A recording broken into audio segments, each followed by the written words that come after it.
Okay,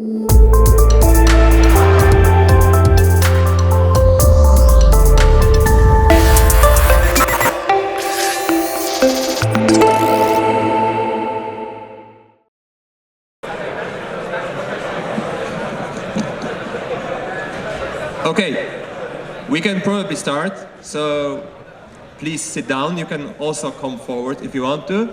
And it is my pleasure to chair this keynote speaker session.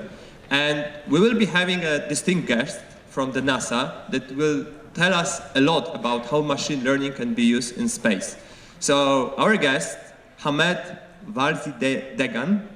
hopefully it was right, if not, please correct me later on, has a PhD in machine learning, and he applied this in different domains. Recently, it's all about applying machine learning in space to process the data and to deliver great results. So please welcome our guest.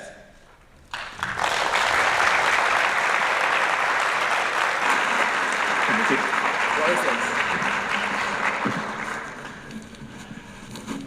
Good afternoon, everyone. Thanks for the introduction, Michael, and thanks for having me here today.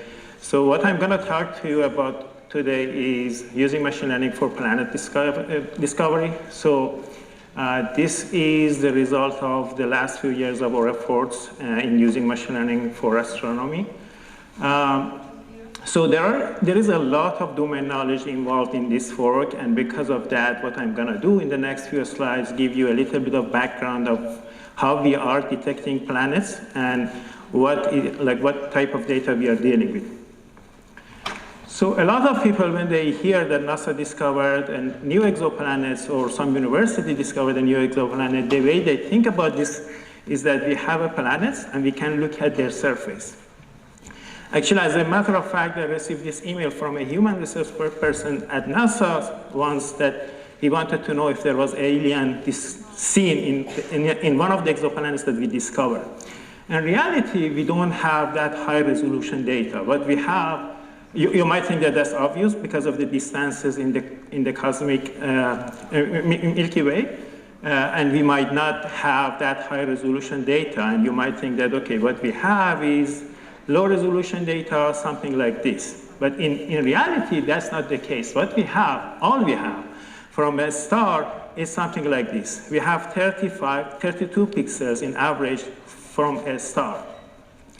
That's TRAPPIST-1, one of the stars that has 7 detected planets. 4 of them are in habitable zone. And this is the field of view of Kepler, one of the telescopes that is designed for planet discovery. All we have from TRAPPIST-1 is that 32 pixels, and we want to find whether there is a planet orbiting it or not. This seems an impossible mission, right? So how can we do that? The magic is that Kepler takes one picture every 30 minutes of each one of these stars. And for 4 years, it did it for the same target star. So we have 4 years worth of data, every 30 minutes, one image of this resolution. And the idea is that if we measure the brightness of the stars over time every 30 minutes, we can detect the planet. And that's the idea behind transit method. That's how we do it. So if there is a planet orbiting the star, and if we are lucky, the orbit of the planet is between us and the star, there is going to be a reduction in the brightness of the star that happens periodically. And by detecting that, we know that there is a planet. Right? And this method called transit method, which is behind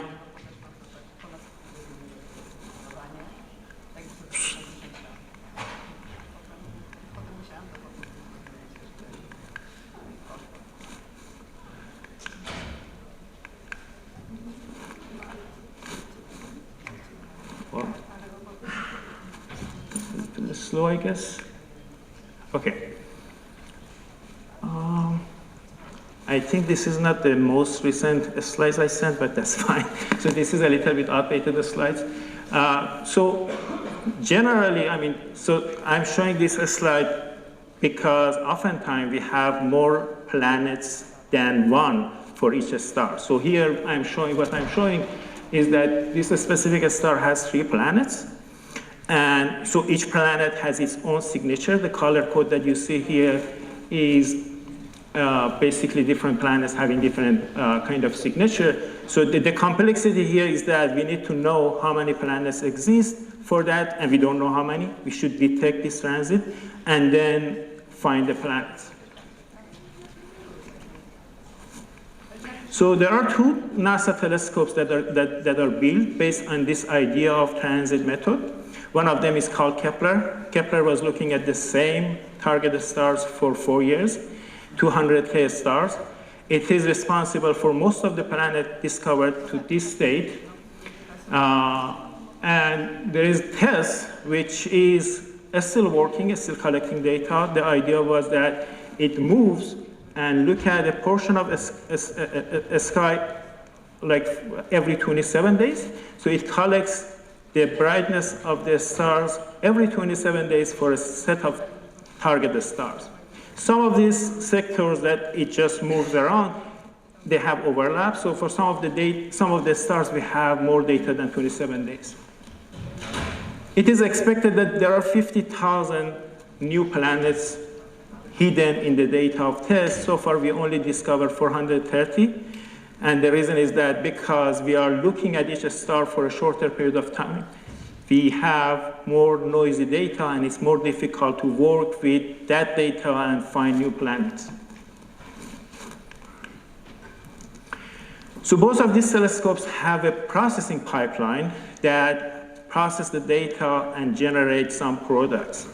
The very first image on the left, this image, is the raw pixels taken by the telescope. As you see, there are a lot of systematic, it's not a clean image. So there are a bunch of components in the pipeline, in the processing pipeline that process this data, and over time, like over this, so it generates a cleaner image, it measures the first, or it plus the first light curve. It's just the brightness of the star over time. But you see that there is a lot of systematic, so it's not clean. And so there are different components that later on process this, remove some systematics. In the end, you have something like this that is a cleaner light curve that we can work with and find the planets. And there are the last two components of this pipeline, TPS and DV. They're responsible to detect this periodic event. So they are responsible to find that, okay, there is a possible planet with an orbital period of 40 days with this size and some other details. And it does it in rounds, so it finds the first one, it removes it, it finds the next one and removes it, and so on and so forth. So this is a specific light curve.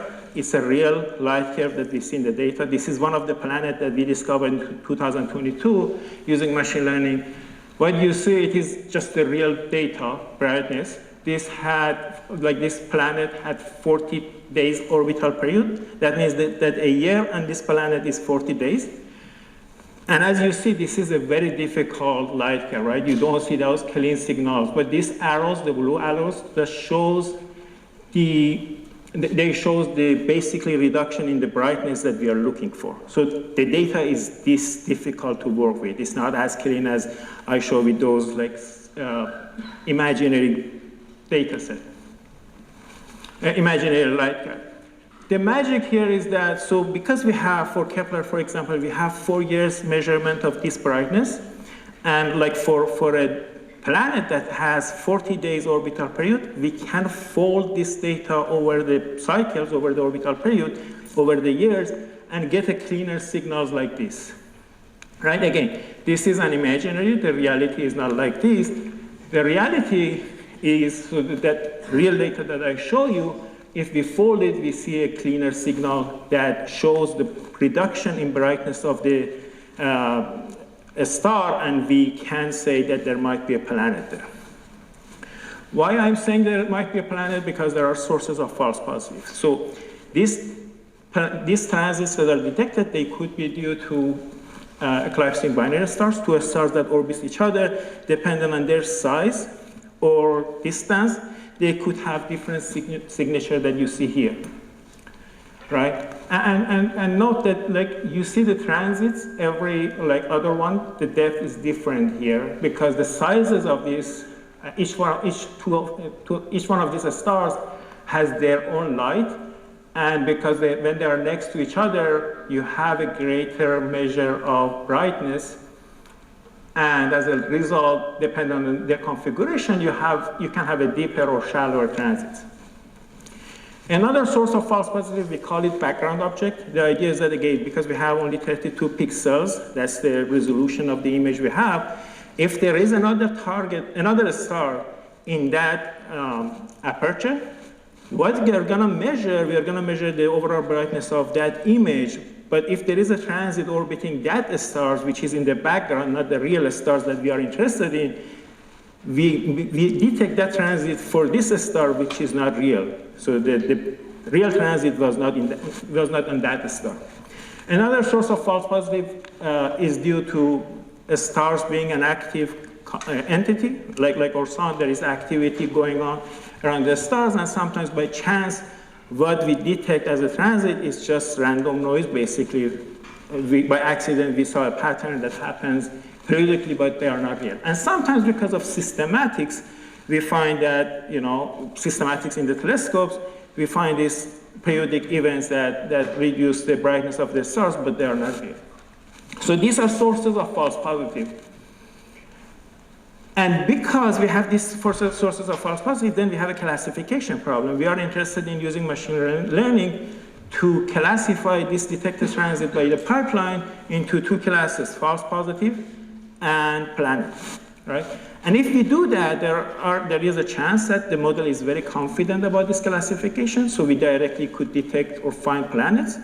Or if it's not very confident, but we still have a chance that we have a better filtered set of possible planets to give to the domain experts so they can work on those and find the planet. So this helps to find planets both directly and indirectly.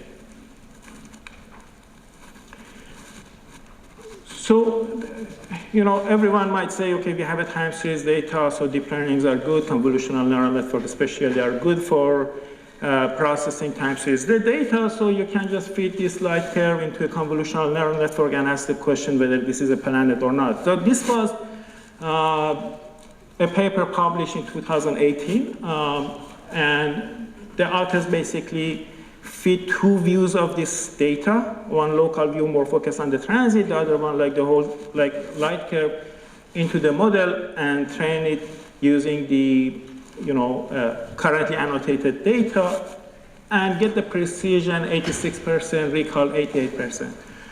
So I'm pretty sure you guys are familiar with these two metrics, and if not, precision means that what percentage of the signals that the model says they are planet, they were really planet. And recall says what percentage of those that were really planet we could find as planet, or the model could find as planet.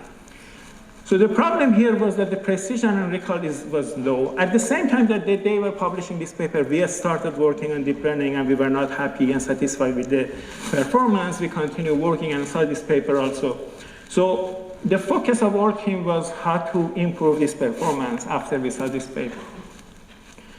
So some people might say, actually, that was the focus in 2018, that because, you change the raw pixels to this, light curve, you probably lost some information, and it might be better to work on the pixel level data, which means that we have, for Kepler, that every 30 minutes, one image for each target star for 4 years.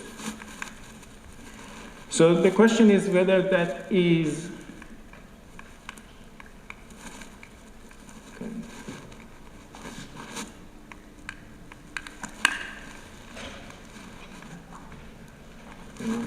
this stop working sometimes. Okay. So, the thought that we had in our team was that this is not a good idea. And the reason, because if we are talking about the size of the data, this data means that we have 2.2 pixels for each target star. At that point, we had close to 35K worth of annotated data. So this is a clear case of, case of dimensionality. And a lot of people might say you can have, different kind of machine learning techniques to alleviate this problem. But the problem here is that you expect machine to learn all those steps that the pipeline does, including cleaning the raw pixels, generating those like light curve and basically doing everything in a perfect manner and then do the classification right.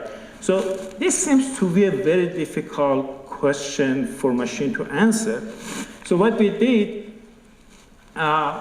we had a different question. The question was from the pixel data, what is missing that we don't have? We can like get that information and feed it to the model. So let's look at the sources of false positive again. So there were 3 sources of false positive. I already mentioned that the depth of this transit in every other one is different, right? And there are, there is a way to know whether there is a background object, and there is a way to know whether this is systematic. And how it is? So there are 2 tests that is developed. Can you guys hear me, everybody? Good. So there are 2 tests that is developed for detecting collapsing binary stars, one called odd and even. The idea is that instead of folding all the transits, we fold odd separately and even separately, and see whether the transit depth is different between these 2 cycles. And sometimes there is another complication. The pipeline that detects the transit, sometimes it detects a transit with half period and sometimes with double period. Depending on that configuration that the pipeline detects, we have 2 different tests. One is odd and even. They are targeting the same idea, and one is called big secondary test.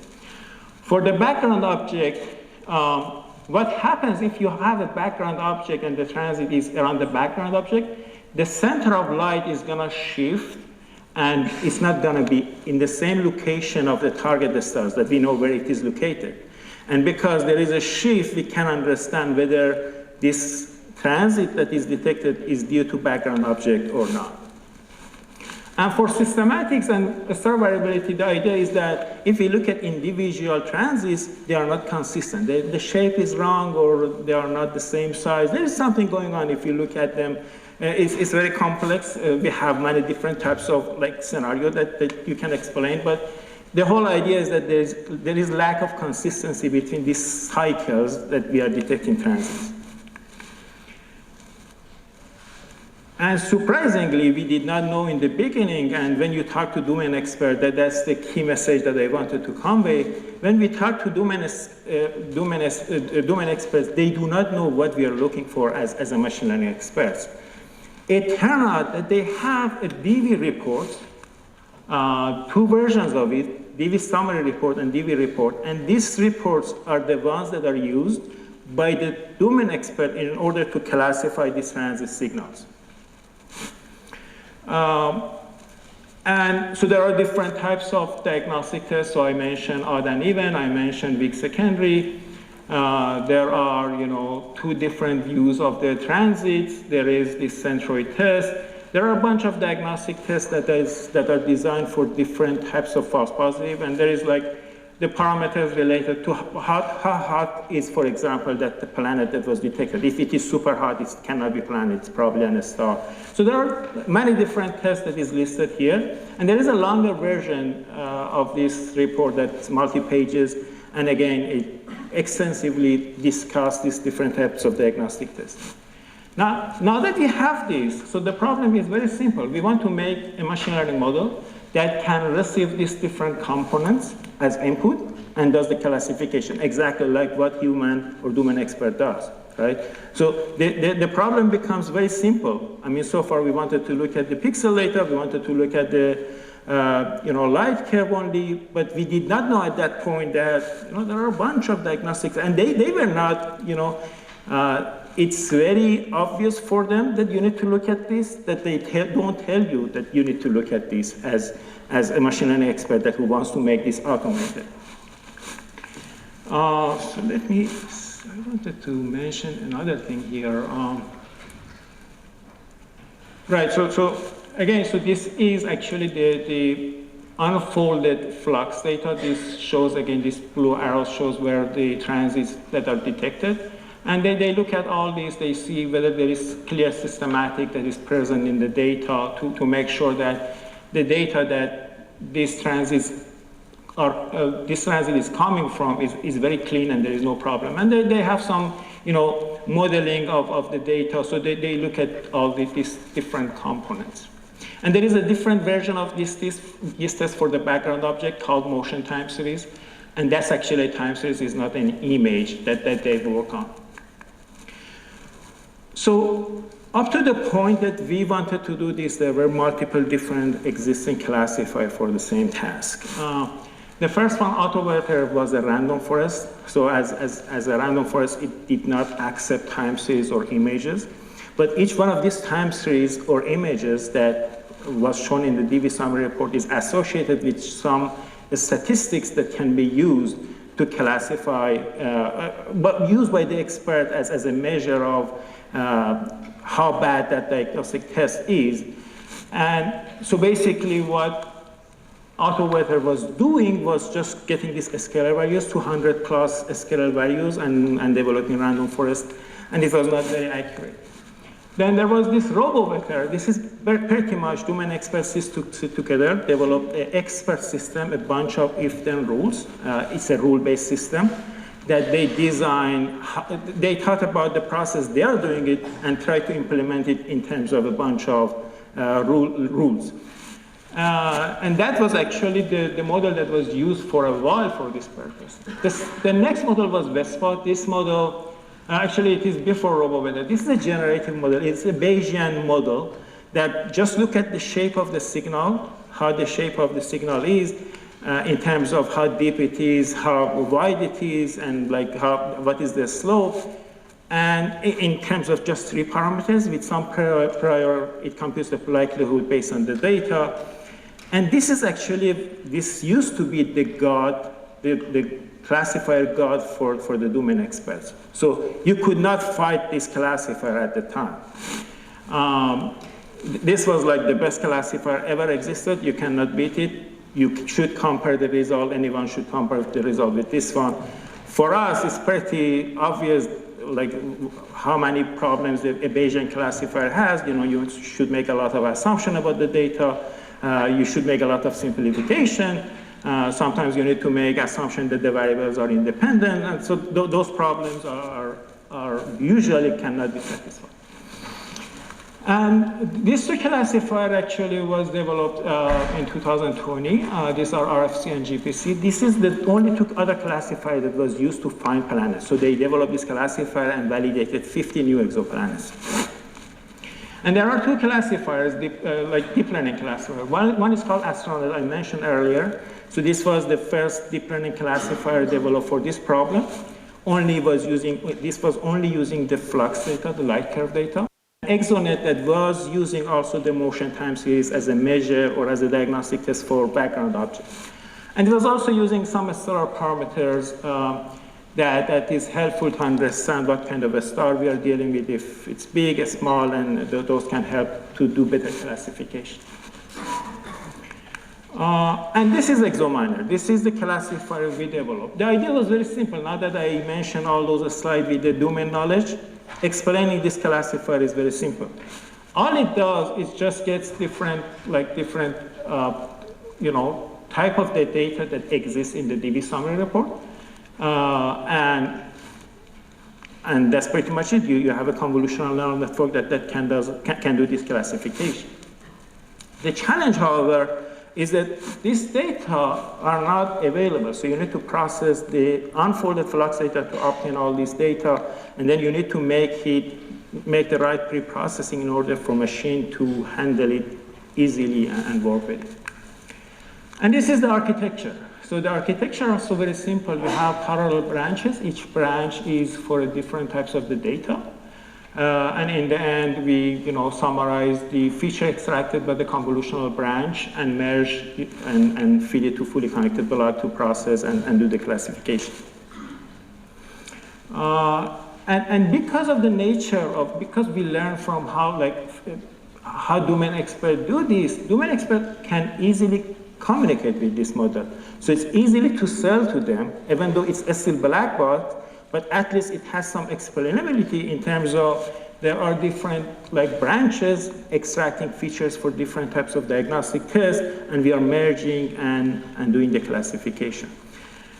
And developing an explainability actually for this framework is easier than if it was not coming from the domain expert. And if you do the hyperparameter optimization and get the details of the each branch, we get a model like this. So one thing that I like to mention is that, again, so you see this subtraction layer, so you probably have seen in Cross and TensorFlow, there was like these different types of layer. So remember I mentioned for odd and even, but we are interested to see whether these two look similar or not. So what this branch does, basically extract the same types of feature for both odd and even, and compares it and see whether they're similar or not. So this is the feature we are looking. So we hard-coded the concept from the domain except how they are processing this in the design of deep learning model. And this basically reduces the search space. You might not want to do that, but that means that the model needed to figure this out. Okay, so yeah, this is that's fine. So comparing these models with existing classifier, you see like there are two types of diagnostic tests. One that are known as scalar inputs like time series and images, and there are the ones that are actually scalar values. So Vespa was using only a few scalar values, as I mentioned, even though this is the god of like the classifier, like Oracle to the domain experts. This doesn't use a lot of diagnostic tests that is needed for the right classification. RoboVetter was using them, but because it was a random forest, it was not able to handle the original time series or images. It was using only scalar values, summary statistics of those equivalent of those time series or images. Then there was this AstroNet, the deep learning model. It was only using phase-folded flux, and you can see why it's failing because it doesn't use a lot of features. ExoNet added a few other data. These two models that was developed in the same paper before us, again using phase-folded flux, but most of the other time series that they use, again, they use the summary statistic. And then we introduced ExoMiner. Basically, the idea was that it uses the original time series and images as the input to the model. And this is the performance in terms of precision and recall. You see that ExoMiner is much better than the previous model. It's not marginal, really. I hope this number convinces you that this is a lot better. And if not, this probably is a clear image if you look at the precision recall. There are these two deep learning models that are not very accurate. And the reason, as I mentioned, is because they are not using a lot of the diagnostic tests and data that is needed for these models. The other models that are not deep learning, so everyone thinks that deep learning does do magic, but if you don't feed enough data as input to these models, they cannot do much, right? So that's the idea behind this basically low performance of this deep learning model. Those that are not deep learning do better because they have access to more data. This is another metric. This shows the recall at precision equal to 99%. The idea is that if I change the threshold, the classification threshold, at a point that the precision is 99%, what would be the equivalent recall for that? And the recall for ExoMiner is 93.6%. The second best model is 76.3%. It's like 17% improvement. So this is pretty significant. Another plot I want to show, it's the ranking performance. In terms of ranking, there is this metric called precision at K. So when you look at Google, for example, when you get the top 10, you can look how many of those top 10 were relevant. If it is 5, it's 50%. If it is 7, it is 70%. So the x-axis shows what K we are talking about. So at 400, it means that, so this data set had 2,300 exoplanets and around 30,000 false positive. Right? So it's a very unbalanced data set. And what this number shows at 400, what percentage of 400, top 400, as ranked by the classifier, are exoplanets. So here, for ExoMiner, it is 400. Even at close to 1,000, the top 1,000 return transit signals are planet based on ExoMiner. The second best classifier is, I believe, GPC, that is less than 400. So you see the first false positive when you rank based on the score of the classifier, you see the first false positive in around 380 or so. For the ExoMiner, it's close to 1,000.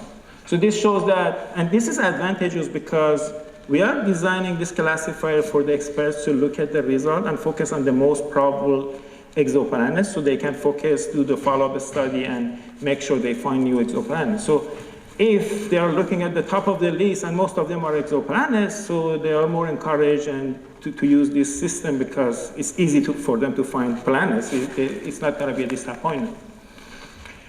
And this leads to the idea of confirmation versus validation. So confirmation, when the domain expert, the scientists, look at this detected transit by the pipeline, if they want to know if this is a false positive or not, they do, not for every transit signal they can do, but for those that are, for larger planet, they do the follow-up study. Basically, they look at another telescope, make sure that there is no nearby star, it's not by a nearest star. They look at some chart, and this process called confirmation. So they basically confirm that this detected transit cannot be due to a false positive, but this is really a planet. The second way of finding planet called validation. So VESPA was used to validate 1,280 planets, and the idea is that if I have a classifier, if I have a statistical model that is very accurate, this classifier can be used to, and if the classifier is super accurate, I can use the output of the classifier to find planets. So basically the idea is that if the chances of the false positive based on this statistical model is less than 1%, I can confidently say that.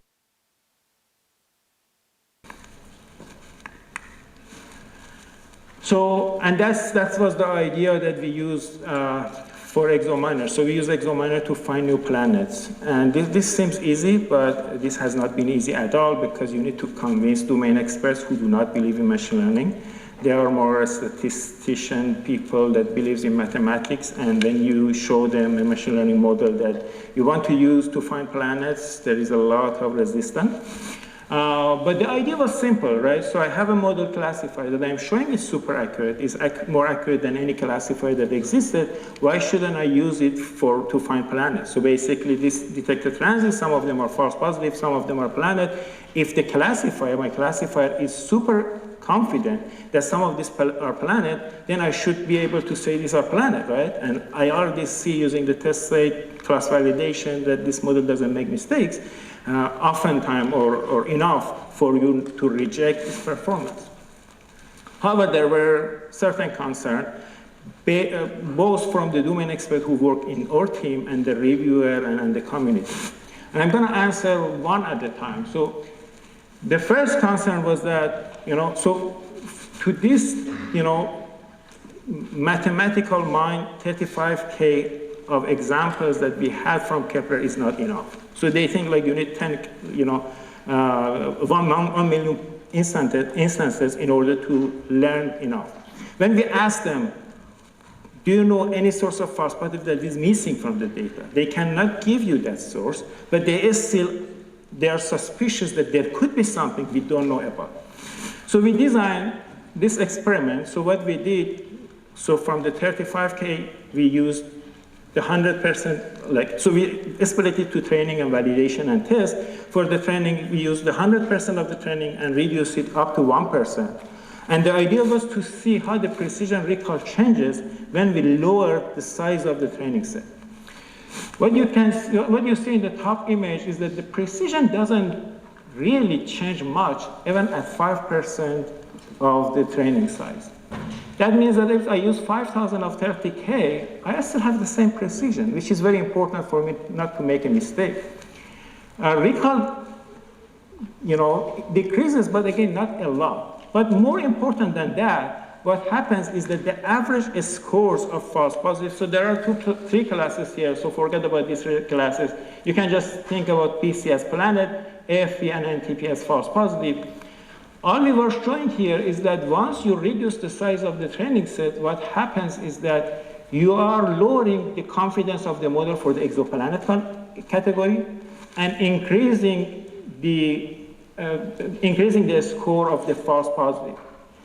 This basically means that if I see examples that are very weird from the eyes of the model automatically does not give a higher score. It automatically adjusts it. And this is based on basically just doing like a right classification training, preventing overfitting. The model adjusts in order not to overfit on the validation set. So the second experiment we did, so there was this also discussion that some part of this data set is noisy. So the 35K data that we had, some of the exoplanets are really false positive. They should not have been confirmed before. There is a mistake. It's a small percentage. And some part of the false positives that are classified as false positive in the past, they are planets. And the question people were asking is that because of that label noise, the model learns the wrong concept. So in the machine learning community, we know that these machine learning models are very robust to a good amount of label noise. Again, we are dealing with domain experts who are not comfortable with this. So we designed this experiment where we increase the label noise in the data, so artificially change the label from false positive to planets and from planets to false positive, and up to 50% label noise. Again, as you see, even up to 40%, the model is very robust. So the model does not, so on a hell lot test set that has the right label, the model does not make a lot of mistakes. But again, what happens, the model lowers its confidence.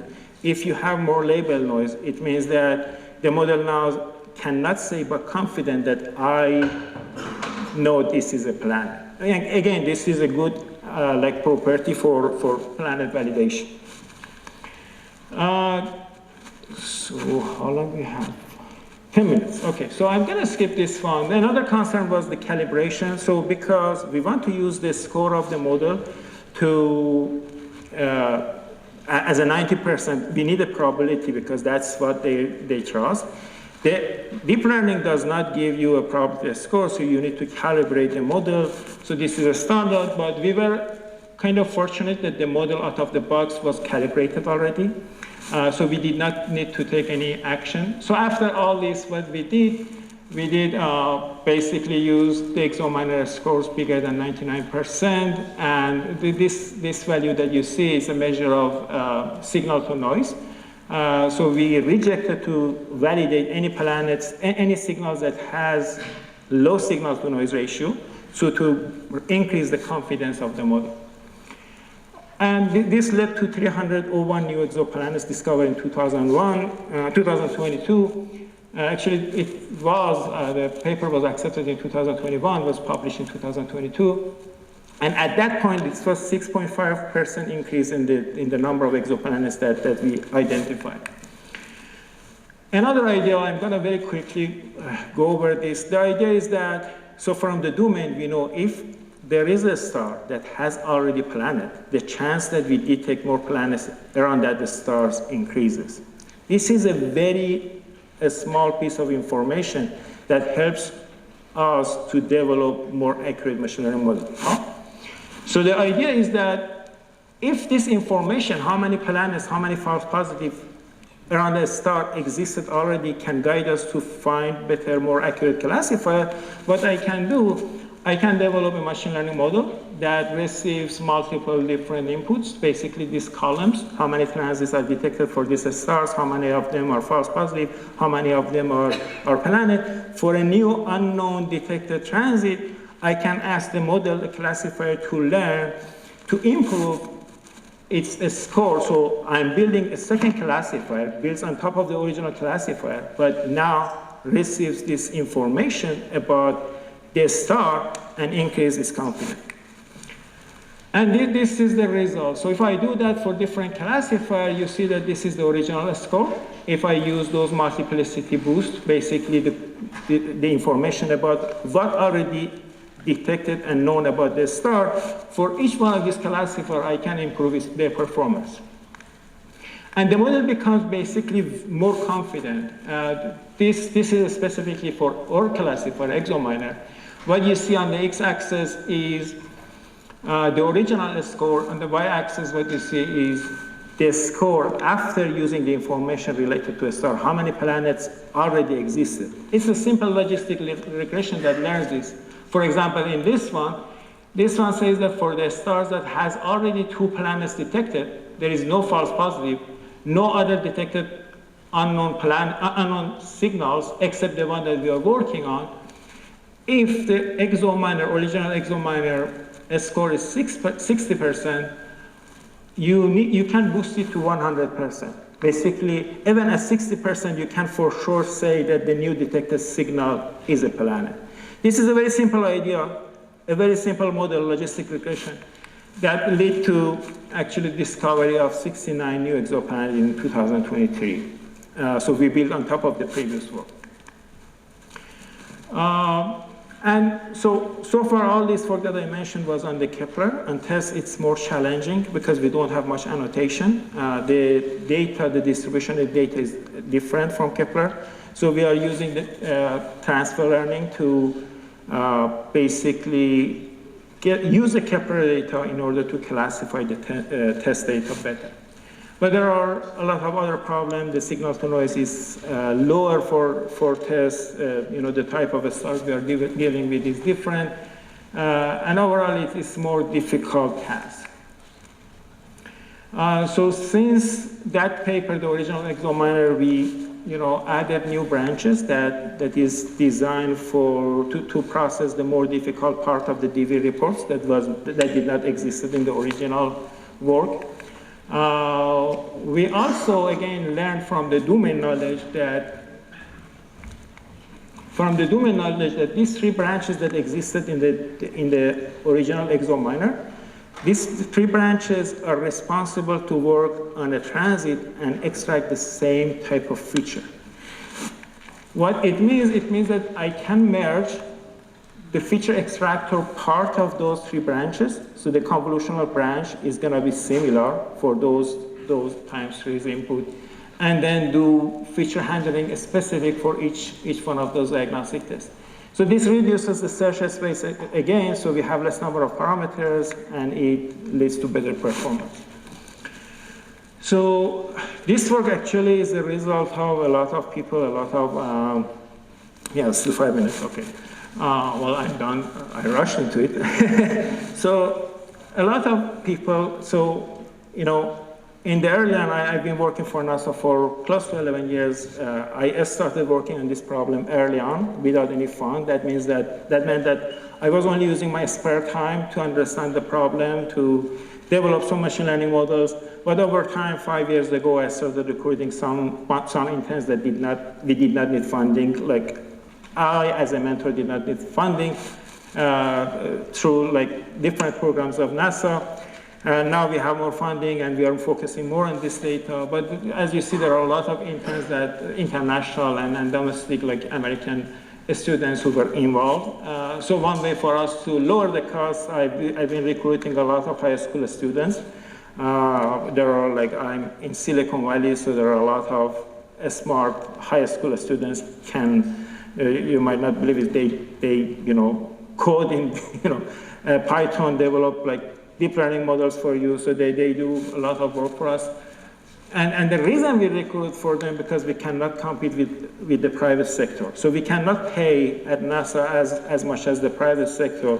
And I'm not able to get a very super smart students from Stanford, for example. But what I can do, I can recruit a high school students that next year is going to end up at Stanford.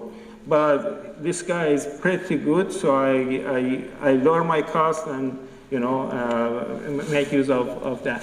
So there are 2 main data science people who are contributing to this work. So Miguel Martinho, he used to be one of my first intern, but he's working at NASA now. He's the main engineer behind developing this deep learning model.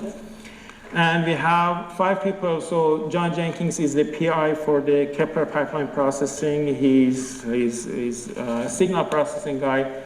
And there were other people, that these people are basically our exoplanet expert that help us to understand the problem better, debug the result we get, and every day, we learn something new about this data. And the problem is that in the beginning, the language between us were different. So I was talking about machine learning, they were talking about domain, and there is a barrier between, like the communication barrier between domain expert and us, but over time we are learning how to do better communication.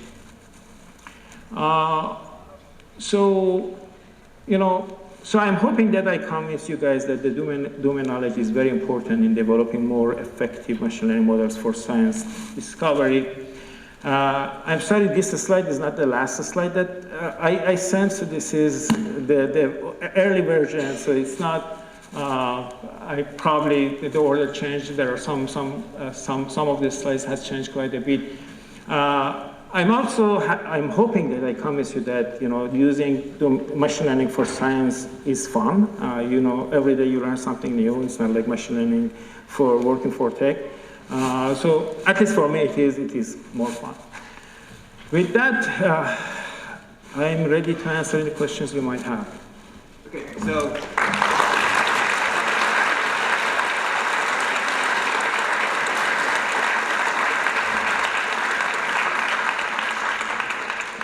Yes, thank you for out of this world lecture. So now Q&A. So I have the first person here.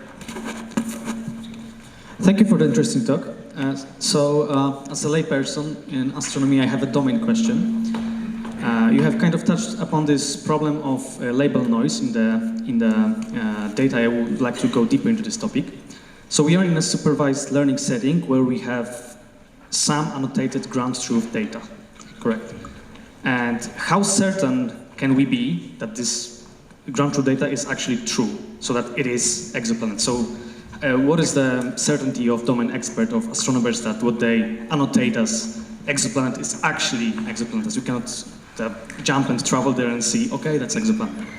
So there are, like from Kepler, there are like over 2,300 exoplanets discovered, and we have been using Kepler data, right?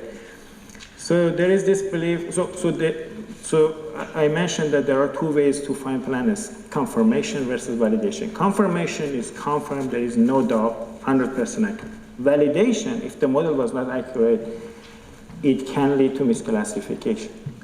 Plus, we are using 99% threshold. This means that 1 out of every 100 planets we find, even if the model is perfectly accurate, like basically is calibrated and there is no problem with it, we expect to see 1% error. Now, if the error, the plot I show for the label noise doesn't cause any problem if the label noise is not systematic, it's random. And the experiment we did is based on random label noise. But if the noise is systematic, we are in trouble because the model is gonna learn that systematic, right? So if it is random, the model is gonna basically take all the data together and understand there is conflict of labeling and fine. But we cannot do anything about systematic label noise. And there is huge discussion between us and the domain expert to what level this label noise is systematic. The answer is not clear.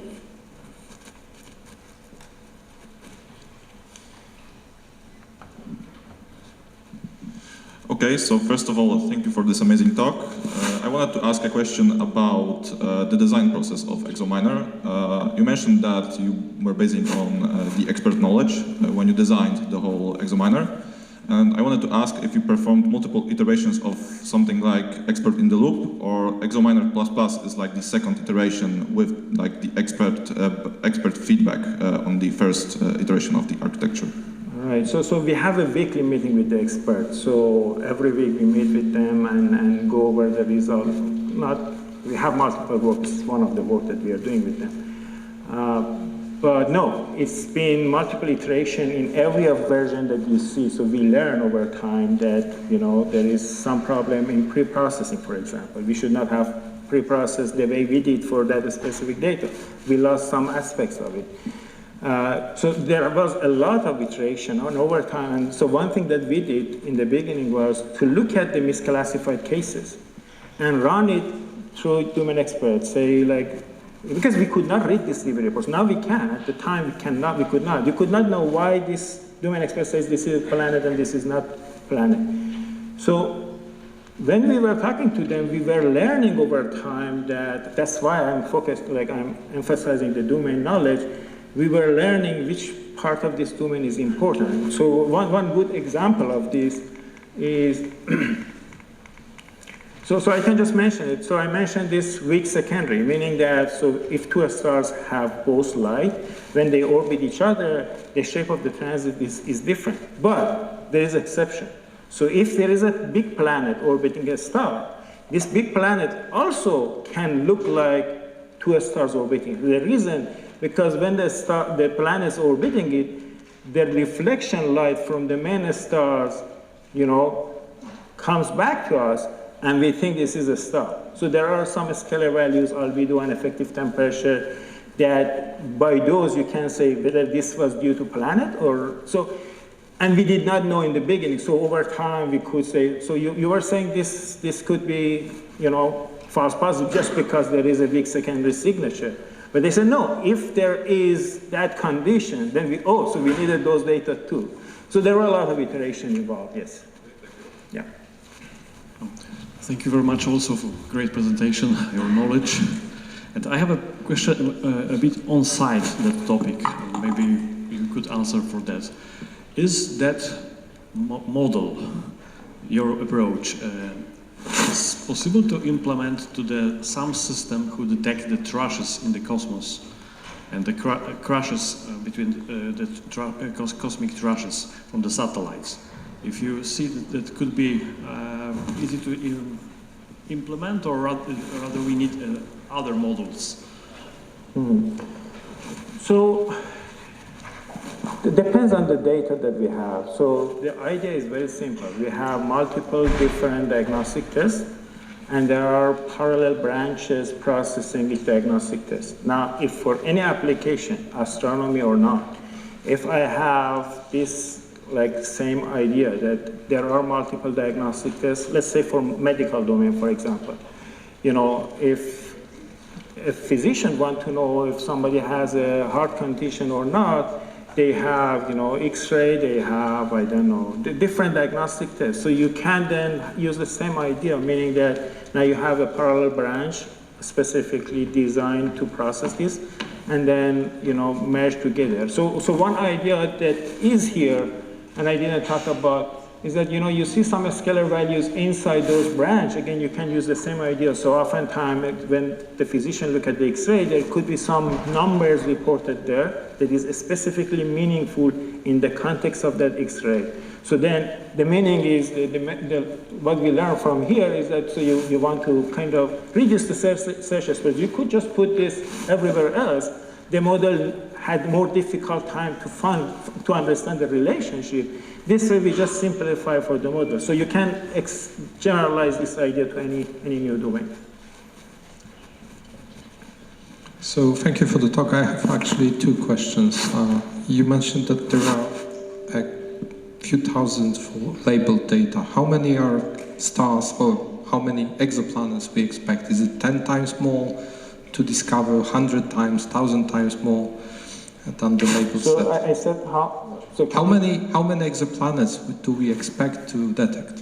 From the TESS you're talking about, or from Kepler? So from Kepler, so this is actually at the time we discovered 301 new exoplanets. No one expected to see more planets. So what happens is that there are only 35K data instances that is processed, and people thought there might have planet, right? So out of 200K stars, these are only 35K signals, less than 35K stars. Now, at the time we were doing this, 33K of these signals were already annotated. There were close to 1,800 that left. And those 1,800, out of which we find 300 new exoplanets and later 69 more planets. I believe most of other ones are also planets. But because of, this project, that's why there is a lot of resistance from the domain, because they are high risk. They do not want to say something is planet unless you are very sure. And I believe most of those that are left, close to 1,500, to me, probably more than half, they are still planet, but it's hard to say. So there's a second question, I know the experts are rather conservative and resistant, but did you try any weak labeling techniques to improve the model even further? So like I said, 35K from Kepler, 33K was already labeled, so we do not have any advantage in using unsupervised or self-supervised. We have most of the labels. We wanted to just build a better classifier for the reminder. For TESS, the story is different. And we have had a very hard time to improve the performance. No matter what we did, we have been working on this data for close to 2 years now on the test data, because that's very rich. There are a lot of planets hidden there. We cannot make precision recall more than 90% on that data, no matter what we did. We did a lot of ideas. So my best guess at this point is that the label we have from TESS, by which we measure the performance, is subject to a lot of noise. So the 90% that we are saying it's 90% is probably more. But it's not easy to also prove that. But yeah, so you can use unlabeled data. It's different setup than a lot of business data, because we have very limited size of the data. So you don't gain a lot of, you don't get a lot of gain from using unlabeled data here.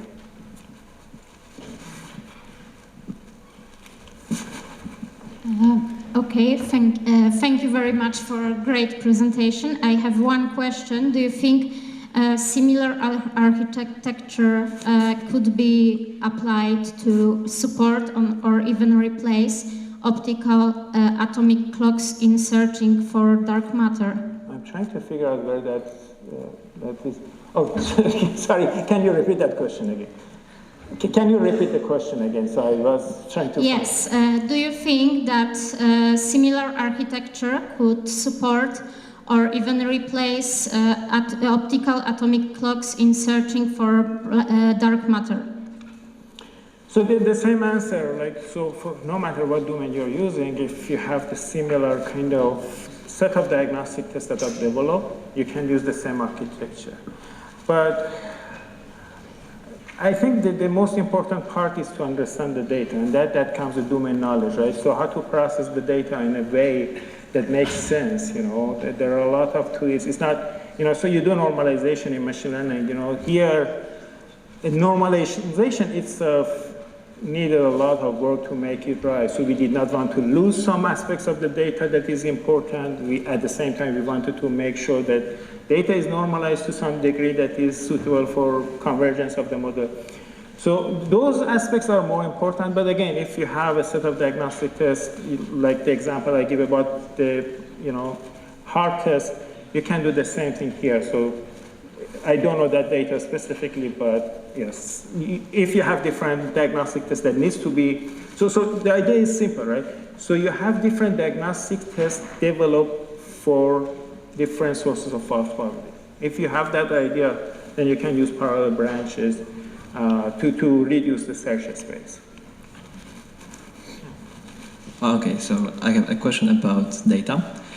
Have you tried to wisely augment this multimodal data or somehow synthetically expand the dataset? Because I know there are tries in medicine images that are also very crucial to have the good labels.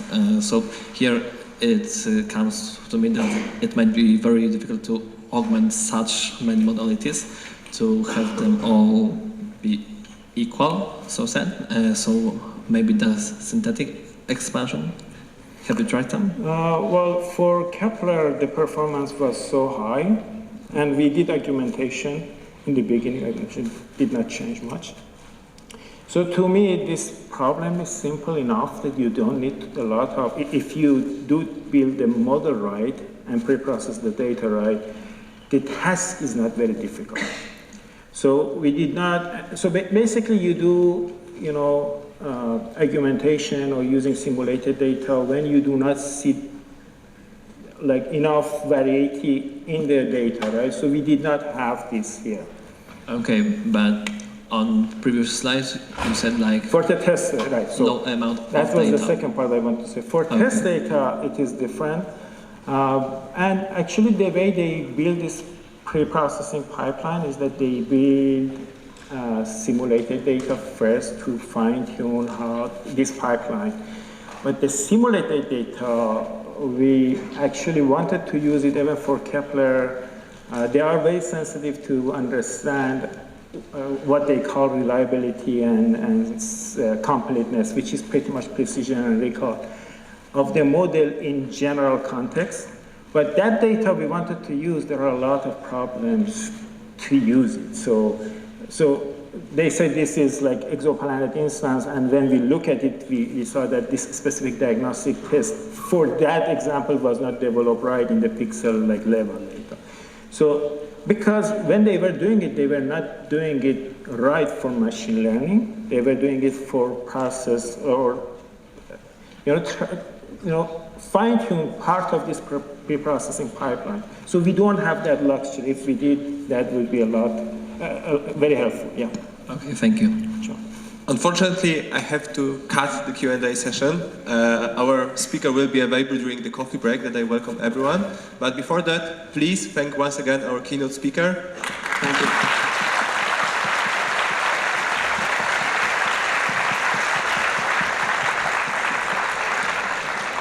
And now, coffee break. Thank you.